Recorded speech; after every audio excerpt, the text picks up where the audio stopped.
Madame, Monsieur, bonsoir. Vous êtes sur Al24 News. Vous regardez Cap sur l'Afrique, votre rendez-vous hebdomadaire avec les questions africaines.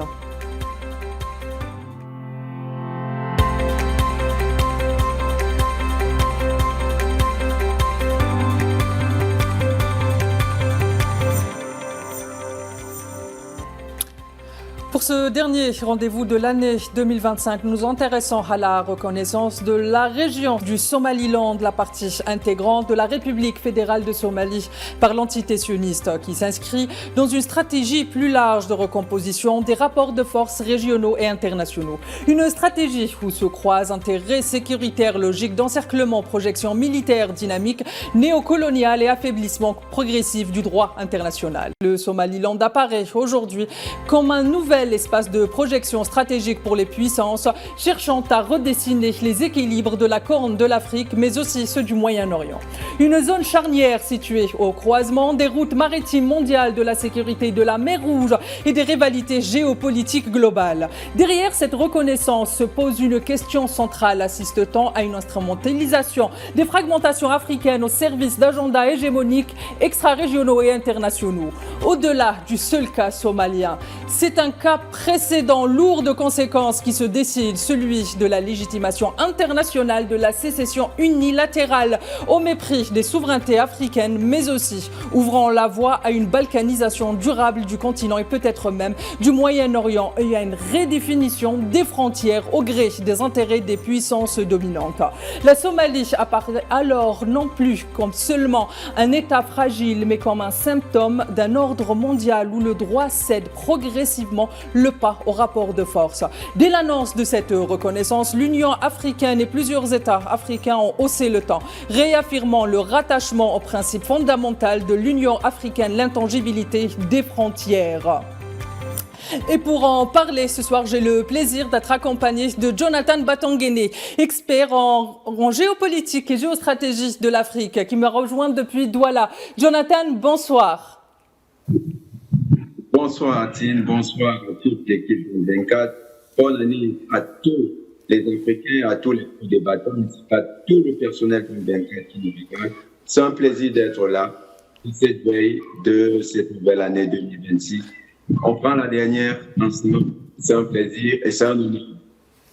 Merci Jonathan, bonne année à vous aussi. On vous souhaite le meilleur à vous ainsi qu'à l'ensemble des peuples africains. J'ai aussi le plaisir d'être accompagné d'un habitué de Al24 News, Manuel Pouchelet, expert en relations internationales et géopolitiques, qui me rejoint lui depuis Paris. Bonsoir Monsieur Manuel Pouchelet, merci d'avoir accepté notre invitation. Bonsoir madame, et bonsoir à vos invités, merci pour votre invitation et puis avec un peu d'avance, une belle et heureuse année 2026. Merci Manuel Pouchelet, merci d'avoir répondu présent ce jour de fête. Aujourd'hui également, j'ai aussi le plaisir d'être accompagné de Tariq Hafid, journaliste qui est connu pour ses travaux dans les rapports de force entre le Nord et le Sud. Bonsoir Tariq Hafid, vous me rejoignez depuis Lille, merci d'avoir accepté mon invitation et bonne année à vous aussi. Merci pour l'invitation et pour l'année.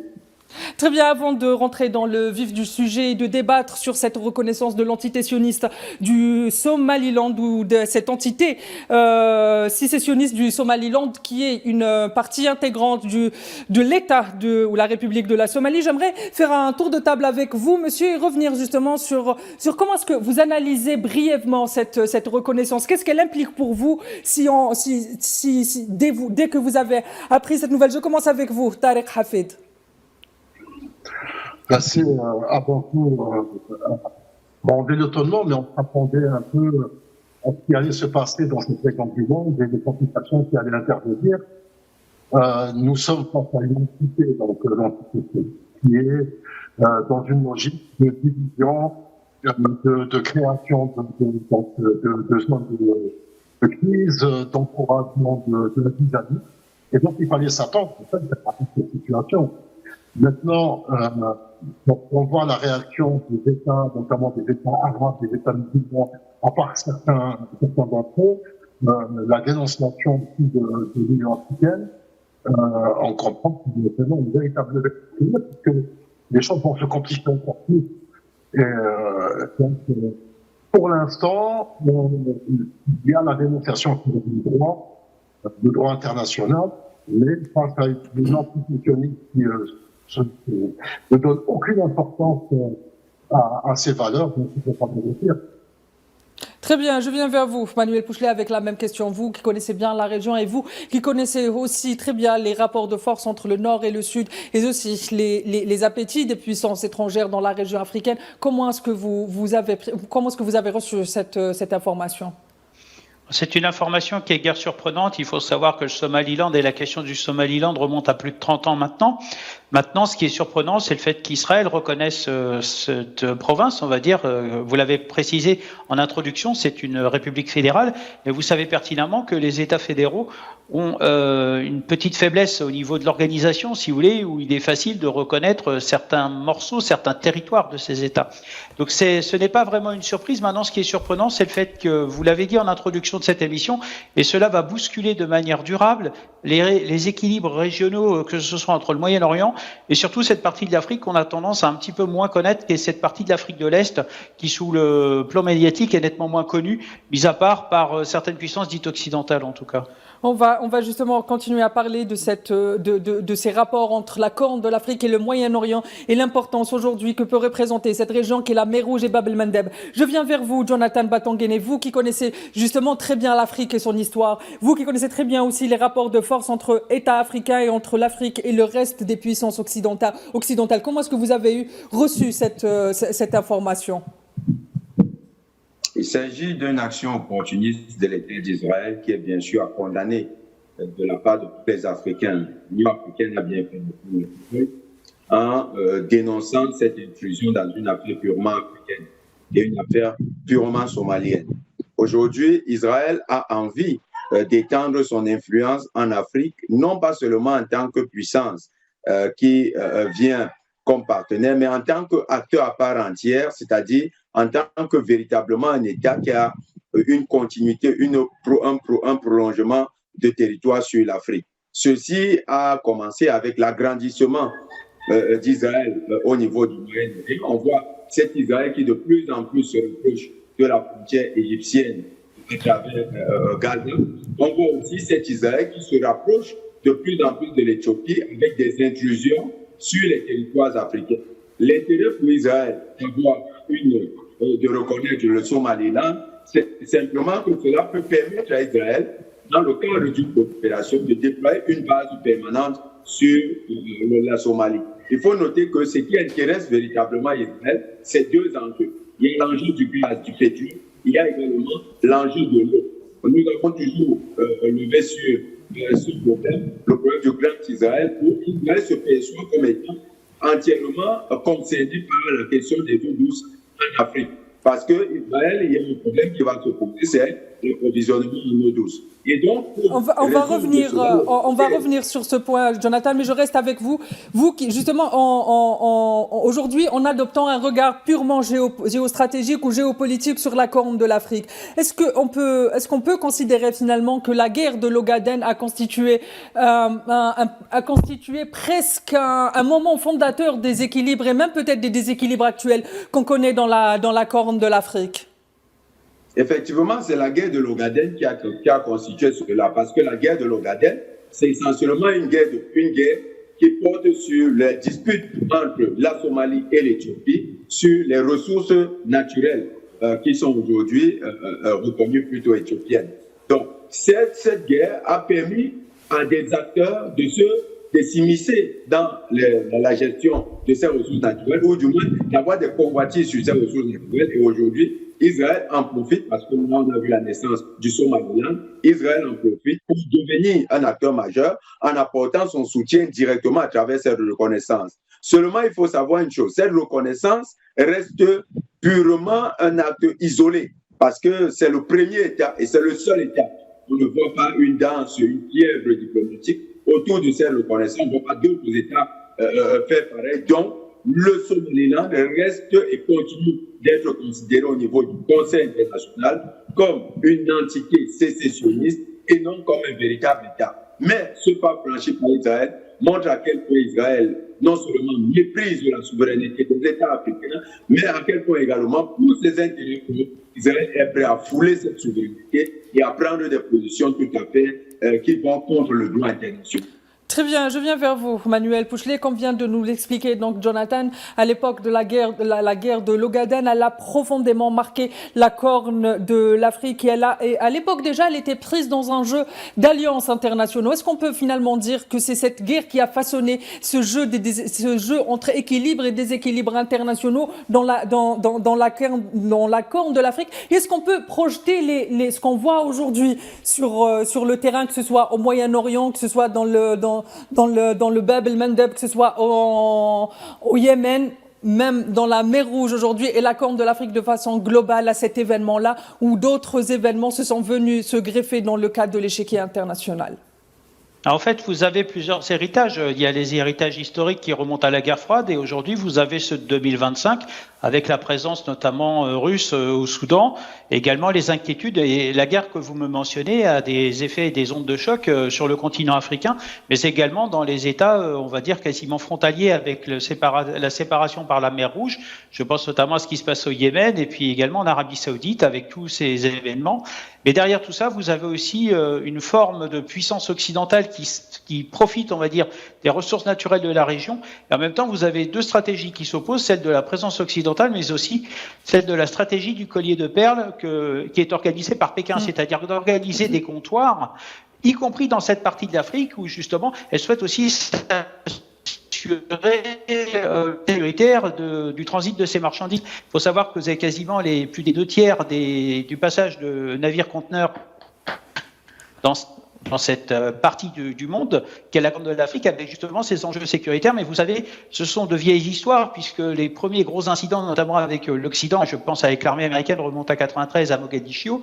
Mais vous avez également d'autres événements qui sont beaucoup plus récents et notamment avec ce qui s'est passé suite au 7 octobre avec l'attaque de Houthis sur d'autres territoires. Je pense qu'Israël tente d'être un petit peu, mais sans vouloir vous l'avouer vraiment, d'être un peu un poisson pilote pour les États-Unis, mais en a-t-elle les moyens? Là est la grande question. Très bien, vous avez parlé justement de cette relation entre les États-Unis et l'entité sioniste, ce qui me ramène à vous, Tarek Hafez. Depuis les années 50, l'entité sioniste a mis en place dans la Corne de l'Afrique la stratégie de la périphérie. Est-ce qu'aujourd'hui, cette stratégie de la périphérie s'inscrit pleinement dans cet appétit qu'a l'entité sioniste dans la Corne de l'Afrique? Elle n'a jamais caché son envie d'avoir de l'influence en Afrique du Nord et dans l'ensemble du continent africain, en particulier dans la Corne de l'Afrique. Totalement. Ce qu'on comprend, c'est que, en fait, il est en train de poser des questions. Alors, en extrême est de ce qu'elle considère comme il y a l'Azerbaïdjan, à l'extrême ouest, il y a le Maroc, et actuellement, donc avec cette opération, cette reconnaissance, il y a le Somalie. On a l'impression vraiment qu'elle est en train de délimiter un peu, beaucoup, cette zone d'influence. Le Somaliland, vraiment il est important, il faut s'attendre probablement à l'ouverture de bases, notamment des bases sur les choses de la mer Rouge. Et il y a aussi ce projet de déplacement de la population réservée, qui est une option, notamment pour les Somaliens. Donc, ce territoire semble être effectivement très important pour l'entité sioniste. Très bien. Jonathan, vous avez commencé à parler des enjeux que peut représenter aujourd'hui la mer Rouge et les passages maritimes. Manuel Pouchelet également. Lorsqu'on observe aujourd'hui la recomposition actuelle de la région, Corne de l'Afrique, Moyen-Orient, on remarque qu'il y a des rivalités étrangères. Il y a aussi d'un autre côté, dans la Corne de l'Afrique, beaucoup de bases étrangères qui sont installées. Est-ce que les rivalités internationales aujourd'hui ou les rivalités internationales et la sécurisation des routes maritimes peuvent-elles donner des logiques similaires, en particulier quand on sait aujourd'hui que la Chine, par exemple, a condamné cette action de l'entité sioniste, affirmant qu'il n'existe un seul et unique Somalie unie? Tout à fait. Enfin, les rivalités, effectivement, comme l'a dit tout à l'heure M. Pouchelet, les rivalités expliquent effectivement ce positionnement d'Israël. Israël qui veut jouer le rôle de pion, d'agent avancé des Américains, parce que le canal de Bab el-Mandeb, c'est un canal qui est très très sollicitée pour le commerce international. C'est une route maritime importante. C'est d'ailleurs la plus importante route maritime pour les pétroliers. Et donc, avoir le contrôle de ce canal peut donner à un pays la capacité d'influencer les décisions de grandes puissances commerciales. Dans ce cadre-là, Israël veut se projeter à partir du Somaliland pour avoir sa propre base maritime qui va lui permettre d'avoir un droit de regard sur le commerce international, surtout le commerce du pétrole. Vous savez que dans la confrontation actuelle entre Israël et l'Iran, Israël a essuyé un grand échec du point de vue commercial parce que les Houthis avaient réussi à imposer un blocus d'Israël, du moins sur le plan maritime, en frappant systématiquement les navires. En guise de réponse, Israël est donc obligé de réaliser des raids à longue distance. Alors maintenant, avec un positionnement sur la mer Rouge, Israël veut se doter de la capacité d'aller frapper directement sur les terres Houthis en projetant des forces maritimes ou bien en disposant de moyens maritimes qui peuvent lui conférer cette puissance-là. Il y a également la capacité d'imposer un blocus à l'Iran qu'Israël est en train de lorgner derrière cette démarche. Parce que Israël a vu les limites de sa coopération avec les États-Unis. Les États-Unis ont été incapables de mener une politique véritablement agressive contre l'Iran lors de la guerre de plus récente. Et on a vu que dans les pertes d'Israël, Israël est resté carrément avec un morceau au travers de la gorge. Pour donc préparer sa riposte, il n'est pas exclu qu'Israël est en train de lorgner ce territoire de la Somalie pour véritablement préparer sa projection aussi militaire et asseoir une capacité à faire blocus également à l'Iran. Voilà un peu peut-être de manière stratégique ce qu'Israël est en train de préparer derrière cette reconnaissance, parce qu'il faut le dire, Israël se comporte là de manière opportuniste avec des acteurs qui malheureusement ont une démarche qui fragilise leur État. L'État somalien, dans cette perspective, devrait être ferme et devrait se montrer plutôt irrédentiste en refusant toute projection de forces étrangères sur son territoire. Très bien, Jonathan, je reste sur cette idée que vous êtes en train de développer. Je viens vers vous, Manuel Pouchelet. Jonathan vient de nous expliquer qu'aujourd'hui, l'entité sioniste adopte presque une position opportuniste. Manuel Pouchelet, ce qui m'amène à vous demander, est-ce que quand Jonathan parle de position presque opportuniste de l'entité sioniste, on parle, est-ce qu'on parle de base militaire uniquement parce qu'on sait aujourd'hui que finalement, dans le port de Barira, qui est aujourd'hui un des ports les plus disputé dans la Corne de l'Afrique. Il y a l'influence chinoise, il y a l'influence américaine, il y a l'influence des puissances médianes, notamment comme la Turquie, qui se disputent cette région-là. Quels sont les autres enjeux stratégiques aujourd'hui pour l'entité sioniste? Est-ce qu'elle profite de ce qu'elle considère comme étant un affaiblissement peut-être de l'Iran pour s'installer durablement dans la Corne de l'Afrique et avoir d'autres visées? Alors justement, j'allais vous l'évoquer, il y a aussi une visée stratégique contre l'Iran. Puisque à partir de cette région, on peut également contrôler le détroit d'Ormuz. Et d'ailleurs, vous en avez la réalisation, je pense à l'Arabie Saoudite, quand le détroit d'Ormuz est bloqué, si tant est que l'Iran bloque ce détroit, malgré la puissance américaine qui est omniprésente dans la région et les puissances occidentales, je pense notamment à la France ainsi que l'Europe, l'Union européenne avec la présence de navires à la mer, pour également protéger, bien sûr, on a évoqué les ressources naturelles, il faut ne pas écarter tout ce qui est ressources en poisson, où les Européens viennent se servir, on va dire grassement, dans ces eaux territoriales somaliennes. Et j'allais dire, vous savez, par rapport à l'Iran, Israël a très bien compris depuis le mois de juin dernier qu'elle avait subi un revers et en fait, elle s'est aperçue qu'il fallait pas qu'elle concentre ses forces au même endroit. Donc en éparpillant ses forces sur, on va dire, la Corne de l'Afrique et même d'autres points stratégiques en Afrique, bien entendu, l'objectif, c'est de se dissimuler et de pouvoir frapper à différents endroits et être moins facilement atteignable. Maintenant, vous avez toujours la même question concernant Israël. Ils vont avoir tôt ou tard un problème d'effectifs. Ils n'ont pas les effectifs de l'armée américaine ou des armées européennes. Donc, si vous voulez, l'objectif est bien aussi derrière tout ça. Certes, comme je vous l'ai dit tout à l'heure, peut-être le poisson pilote des Américains, mais vu de l'œil de Donald Trump, je ne pense pas qu'il l'apprécie de cette manière.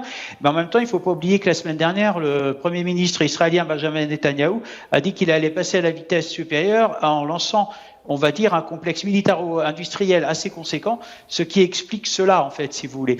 Maintenant, l'objectif pour Israël, c'était l'Iran, et on a quand même des bruits de couloir qui font penser que d'ici quelques mois, il pourrait se passer quelque chose entre les deux pays. Très bien, je viens vers vous, Tarek Hafed, et on va continuer sur ce point. Nos deux intervenants viennent de nous expliquer que cette reconnaissance finalement représente un axe stratégique important pour l'entité sioniste et ses alliés dans le cadre de ce qu'on appelle les guerres hégémoniques, que ce soit au Moyen-Orient, mais aussi dans la Corne de l'Afrique.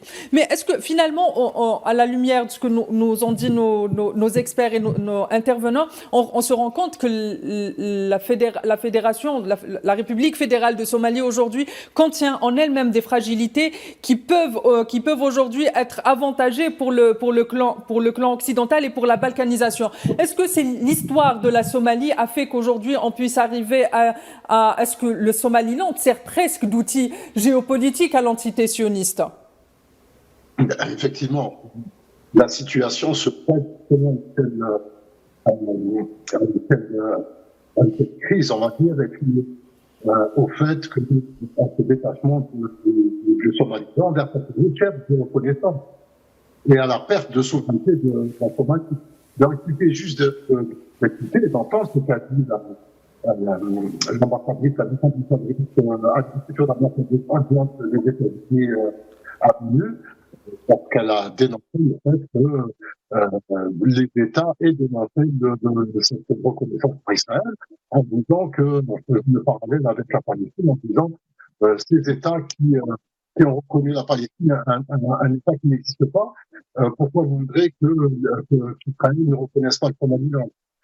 Bon, il faut trouver aussi dans ça aussi une frustration des États-Unis, qui fait partie de l'échec de l'armée américaine en 1993 en Somalie.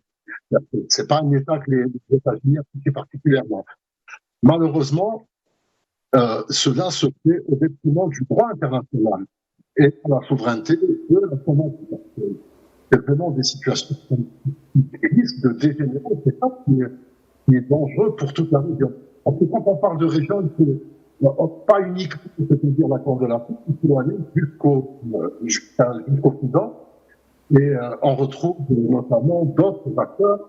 Je pense que les acteurs plus actifs, c'est les Émirats arabes, quelques années dans des années et le Somaliland et les Émirats sont déjà très présents, et qui constituent une ouverture, une porte vers l'Occident qui n'est pas très loin en réalité.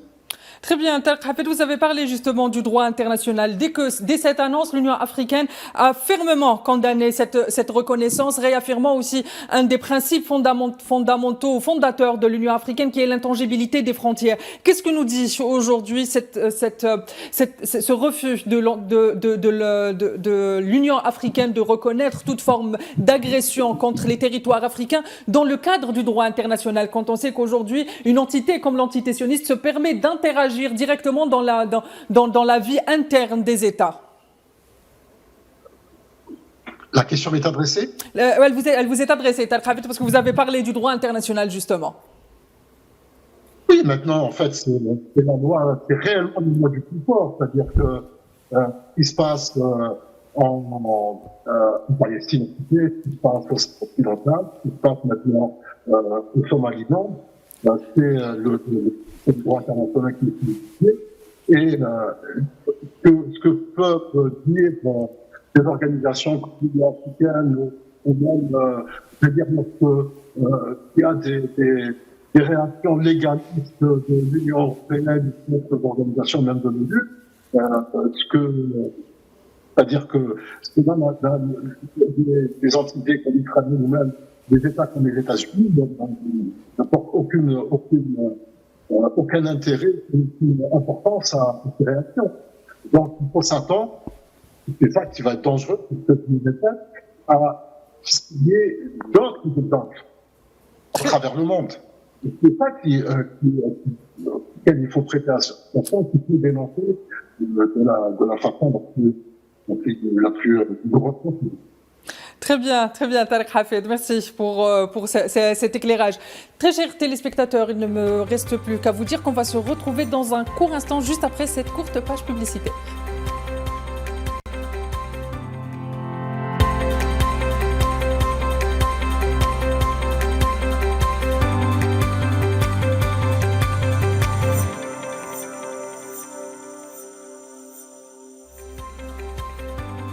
Très chers téléspectateurs, bienvenue sur le plateau de Cap sur l'Afrique. Et pour ce dernier numéro de l'année 2025, nous nous intéressons déjà à un événement particulier dans la Corne de l'Afrique, qui est la reconnaissance de l'entité sioniste de l'État ou du prétendu État du Somaliland, partie intégrante de la Fédération de Somalie. Lors de cette première partie, mes invités, nous avons tenté d'expliquer comment est-ce que la grande histoire finalement tente d'écrire les petites histoires, comment est-ce qu'aujourd'hui l'entité sioniste dans une démarche purement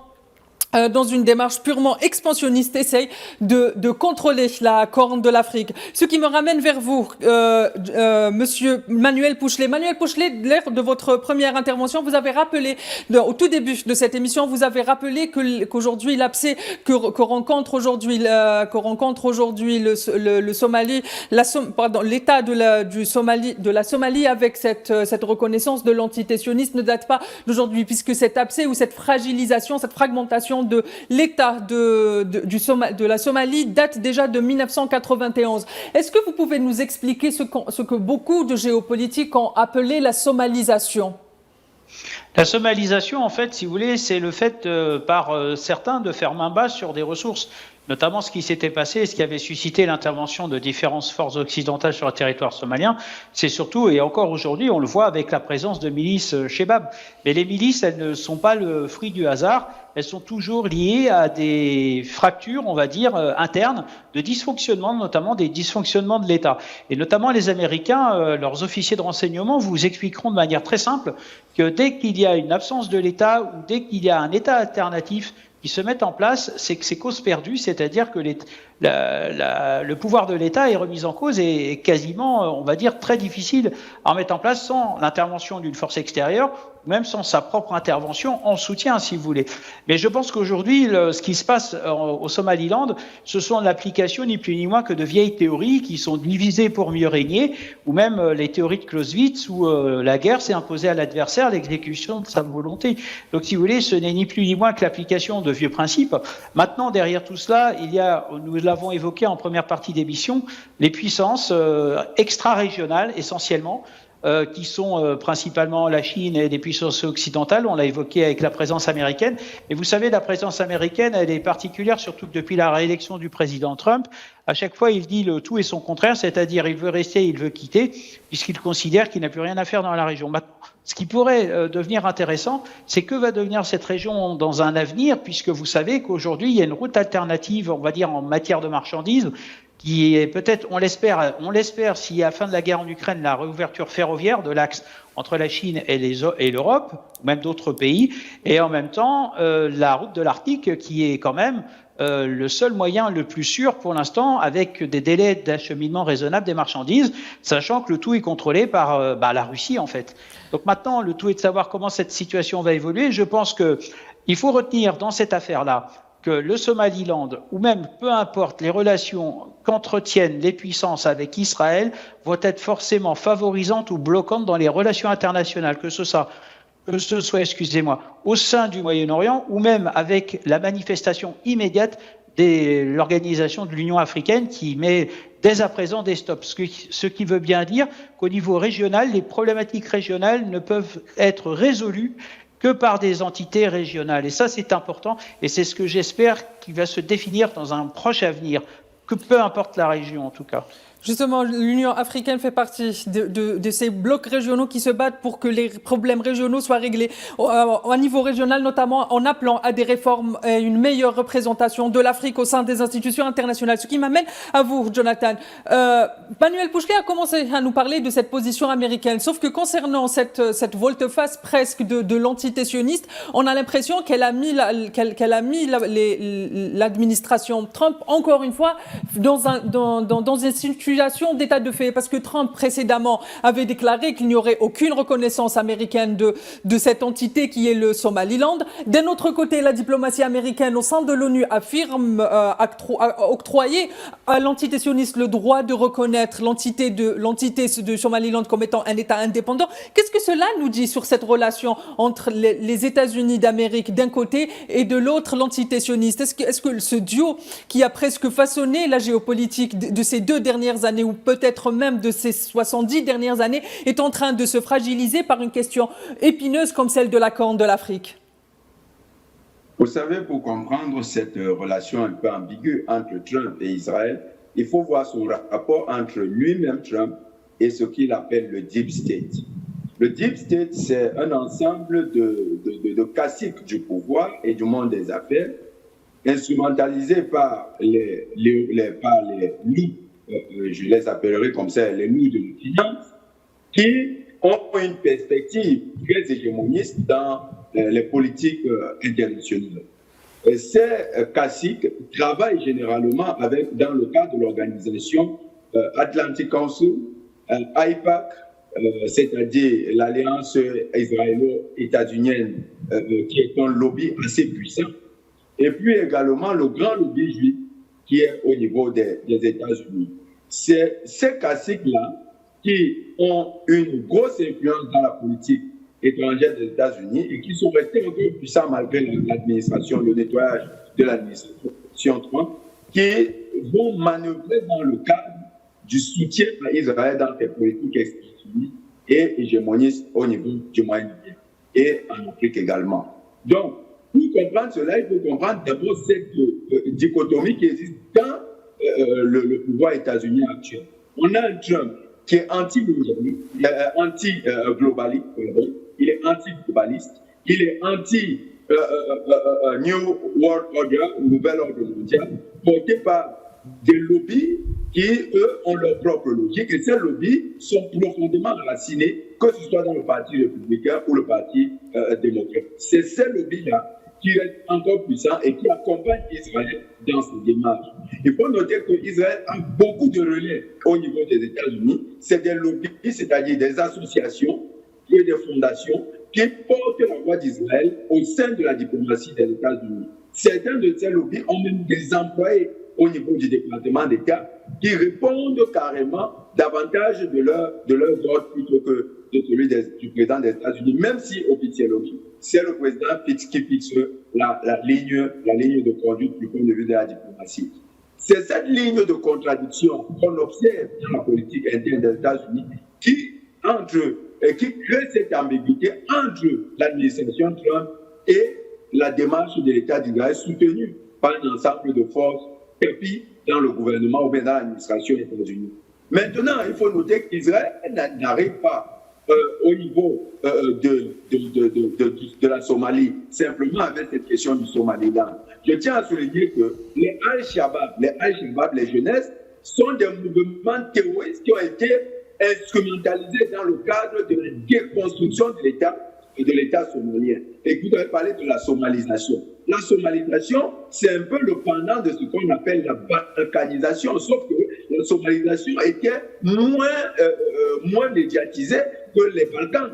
Dans la somalisation, on a affaibli l'État, on a rendu l'État carrément inexistant. C'est un peu la théorie du chaos que les stratèges du globalisme aux États-Unis ont mis sur pied et qui voulaient appliquer à un ensemble d'États qui avaient des ressources naturelles. Il faut affaiblir l'État au point où l'État n'est plus capable lui-même de négocier le commerce de ses ressources naturelles. Maintenant, quand l'État est affaibli, et même d'ailleurs la nature de l'affaiblissement de l'État, c'est la multiplication de bandes armées qui ne répondent pas de l'État, mais répondent plutôt d'individus qui, eux, sont à la solde de puissances étrangères. Et maintenant, ces individus, eux, vont négocier l'exploitation des ressources naturelles. La somalisation a préfiguré la Libye actuelle. Quand vous regardez le modèle par lequel la Libye est en train de passer, eh bien, c'est le modèle qui a inspiré la somalisation.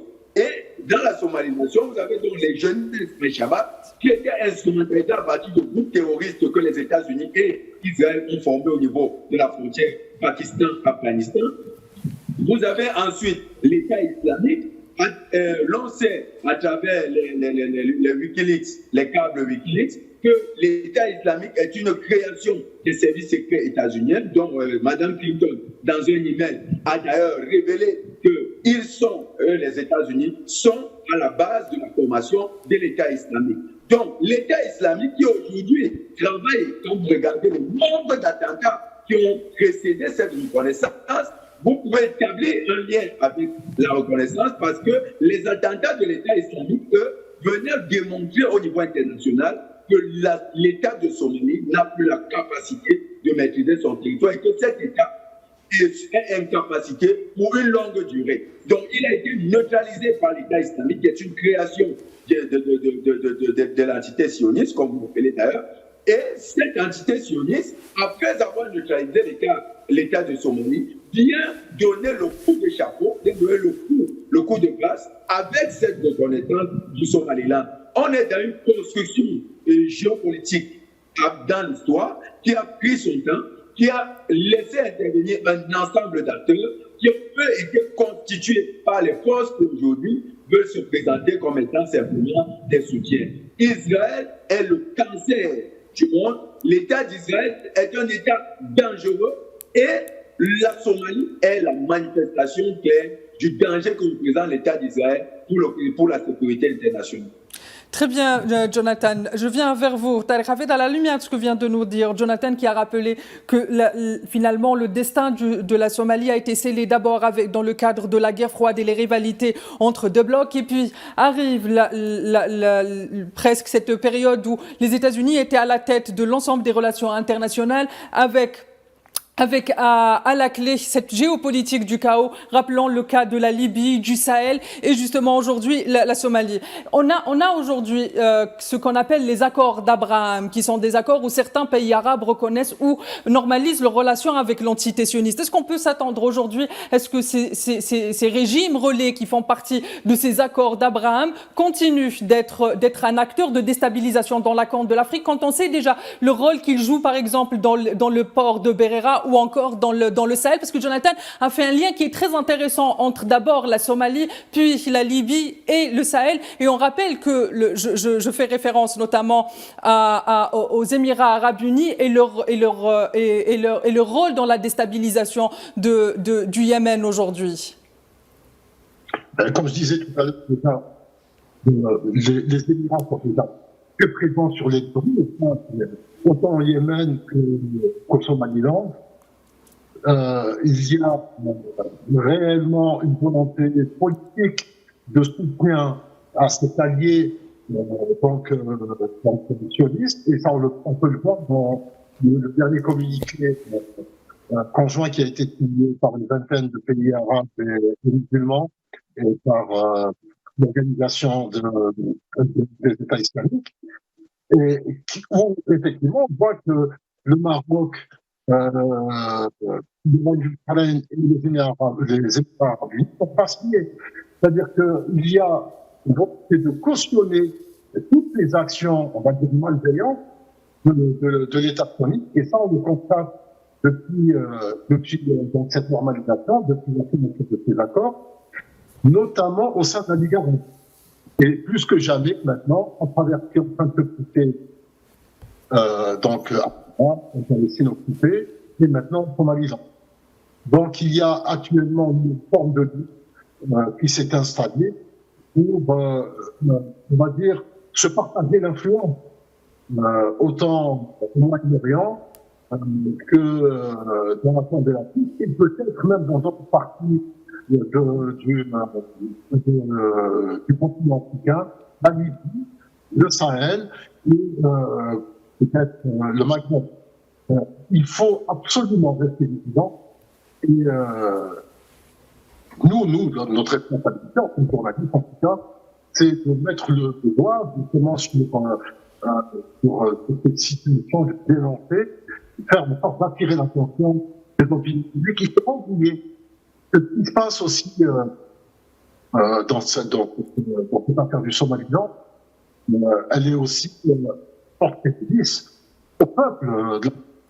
Et on le constate depuis quelques jours, avec ces grandes manifestations qui dénoncent cette reconnaissance, Il y a une volonté de séparer un peuple uni à travers une reconnaissance qui est réellement dangereuse.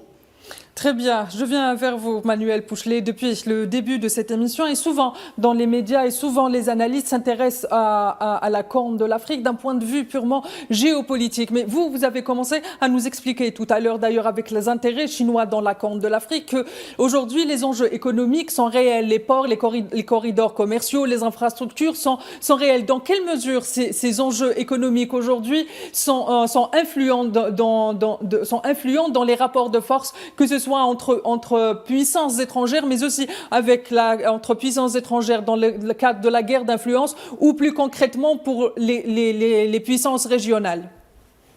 En ce qui concerne la situation au Somaliland, ainsi que tout ce qui vient d'être évoqué par vos invités, cela confirme une chose, c'est qu'aujourd'hui, les pays qui sont côtiers sont obligés de se mettre d'accord avec, ou même plutôt ceux qui sont enclavés sont obligés de se mettre d'accord avec les pays côtiers. Ça, c'est un vieil adage également que l'on a au Liban, où on sait que la mer est fournit des richesses. Voilà. Donc ceci et les richesses, vous savez, sont précieuses, surtout dans cette région. Mais c'est pas un fait récent. Hein, ça remonte à bien avant l'Antiquité. C'était une zone commerciale et d'échange entre le continent africain et ce Moyen-Orient, avec le commerce de diverses richesses de l'époque. Je pense aux épices, je pense à la viande. Il y avait d'autres, aux étoffes. Il y avait plein de choses comme ça. Aujourd'hui, on remarque une chose de manière générale, et ce depuis de nombreuses années, que l'on est obligé de sécuriser les approvisionnements de la chaîne logistique et du flux des marchandises. Vous savez, par cette partie du monde passent plus des 2/3 des richesses, notamment, je l'évoquais, des routes maritimes, des liens entre l'Asie et l'Europe, et même d'autres passages, si vous voulez. Mais c'est le plus important, il faut le protéger. Maintenant, je vous entendais intervenir avec les accords d'Abraham, qui sont des accords, je vais être honnête, hein, qui habitent au Liban une bonne partie de l'année, qui sont purement artificiels. Ça a été fait par des hommes d'affaires, ces affaires-là. Parce que regardez, ils ont quand même été très mis à mal lorsqu'il y a eu l'agression israélienne contre Gaza. Les pays arabes ne sont jamais satisfaits, et en même temps, vous avez toujours l'omniprésence de la puissance saoudienne et iranienne dans la région, qui assure une forme de mainmise. Et on oublie que, bizarrement, beaucoup de canaux de paix, de tolérance passent par le sultanat d'Oman. Ça, on a tendance à l'oublier. Il faut dire que le sultan Qaboos est décédé depuis de nombreuses années, alors qu'avant, Oman avait ce rôle de go-between, c'est-à-dire d'intermédiaire et d'entremetteur entre les puissances, y compris avec Israël, puisque je rappelle que M. Netanyahou s'était rendu au sultanat d'Oman pour négocier différents sujets, on va dire, et pierres d'achoppement. De toute façon, dans cette région, vous verrez que tôt ou tard, elle aura toujours ce rôle stratégique. Maintenant, le tout est de savoir qui aura le dernier mot. Et je pense que dans cette affaire, personne n'aura le dernier mot. Et vous l'avez mentionné tout au long de cette émission, je pense qu'il est grand temps de réformer des grandes organisations. Je pense à l'ONU, qui prend bizarrement, à mon humble avis, le pli de la SDN en son temps, où on sait que la fin de cette SDN, avec les conséquences qu'il y a eu en 1939 pour l'Europe. En tout cas, ce qu'il faut retenir dans cette affaire, c'est que les enjeux économiques sont importants. Vous faites en fait une juxtaposition en forme de millefeuille. Des populations en détresse, des États instables, de l'insécurité et des ressources naturelles, et vous avez la pure équation de ce qu'il ne faut pas faire, malheureusement, et ce qui contribue à l'instabilité, ce qui oblige, malheureusement, l'emploi de la force et une relecture du droit international tel que vos invités l'ont mentionné. Très bien, ce qui nous ramène finalement à ces rapports de force entre le Nord et le Sud global. Je viens vers vous, Jonathan. Jonathan, si vous deviez revenir à l'histoire, à la grande histoire de la Corne de l'Afrique, à l'ensemble des conflits qui ont marqué la fin du XXe siècle dans la Corne de l'Afrique, est-ce qu'aujourd'hui vous estimerez que la trajectoire que prend aujourd'hui la Somalie est presque un état de fait finalement lié à sa grande histoire? Effectivement, c'est lié à sa grande histoire, mais c'est surtout un phénomène qui est contemporain d'une stratégie de prédation nouvelle. C'est la prédation par la désorganisation étatique. C'est cette manière de créer la chenille dans un pays, de le rendre ingouvernable, d'y fabriquer des milices, et de traiter avec ces milices comme étant des nouveaux interlocuteurs. Ce n'était pas un phénomène auquel les États africains avaient été préparés. Surtout que ces États, pour la plupart, sont contemporains de cette stratégie. Ils naissent avec cette stratégie. Donc, pour la Somalie, malheureusement, cela a donné un état carrément un état de mort cérébrale. C'est un état qui n'existe véritablement sur le papier. Dans la matérialité, cet état n'est pas une réalité telle qu'on l'a percevrait avec d'autres états. Vous n'avez pas une armée forte capable de défendre le territoire national. Quand on parle de sécession, c'est un problème de territoire national. L'État n'a pas la capacité de se déployer sur l'ensemble de son territoire. Donc, les solutions, au-delà de tout ce que nous pouvons proposer au niveau international, soutien, coopération, apport, il faut la construction d'une véritable armée somalienne. Tant que la Somalie reste un pays sous perfusion internationale, la Somalie sera ce malade hospitalisé. Or, un malade hospitalisé ne peut pas se retrouver dans des compétitions de haut niveau, même si c'est des compétitions d'un certain niveau, il ne peut pas y participer. Il faut que la Somalie sorte de l'hôpital. L'onuisation de la Somalie fait partie de la mort des éléments qui neutralisent l'État somalien. Donc, si l'Union africaine, si les pays africains veulent accompagner la Somalie, le premier élément par lequel il faut commencer, c'est la construction d'une véritable armée.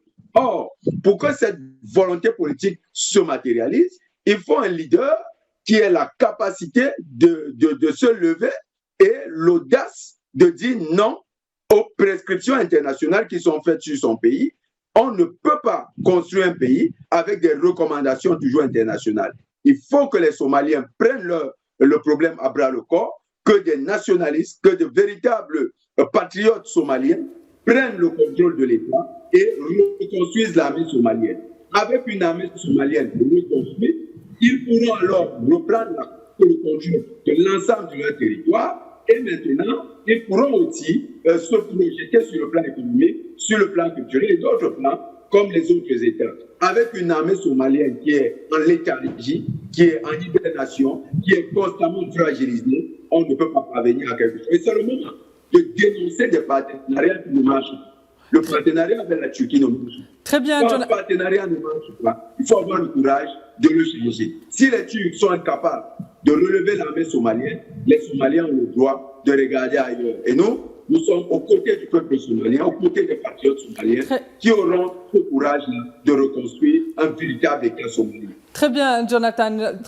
Merci de rappeler que nous sommes aux côtés du peuple somalien. Je pense qu'il est important de le rappeler aujourd'hui. Je viens vers vous, Tarek Hafid. On arrive à la fin du temps imparti à cette émission. On l'a compris aujourd'hui, finalement, qu'aujourd'hui, la Corne de l'Afrique et plus précisément peut-être la Somalie est emblématique des transformations géopolitiques et même peut-être de l'ordre mondial. Est-ce que vous pouvez nous dire finalement quels sont les mécanismes qui sont en train de nous montrer qu'il y a une réinvention de cette domination dans cette domination qui est en train de se caractériser dans cette région, quand on sait que c'est pratiquement la continuité naturelle finalement du Moyen-Orient et de la Corne de l'Afrique. Brièvement, s'il vous plaît.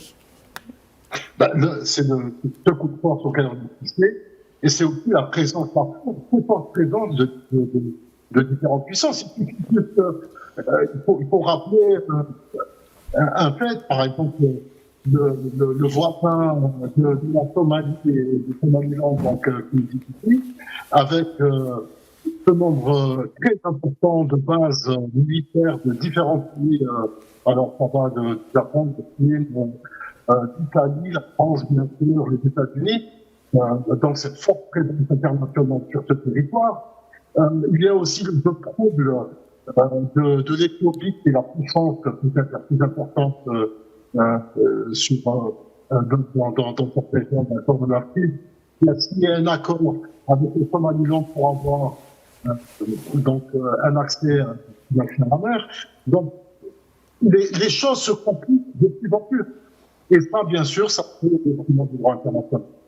Très bien, merci Tarek Hafid. Je viens vers vous, Manuel Pouchelet, vous avez moins de 30 secondes pour un dernier mot. Comme vous le savez peut-être pas, mais dans Cap sur l'Afrique, on a une tradition, le dernier mot doit toujours être positif et je tiens à cette tradition.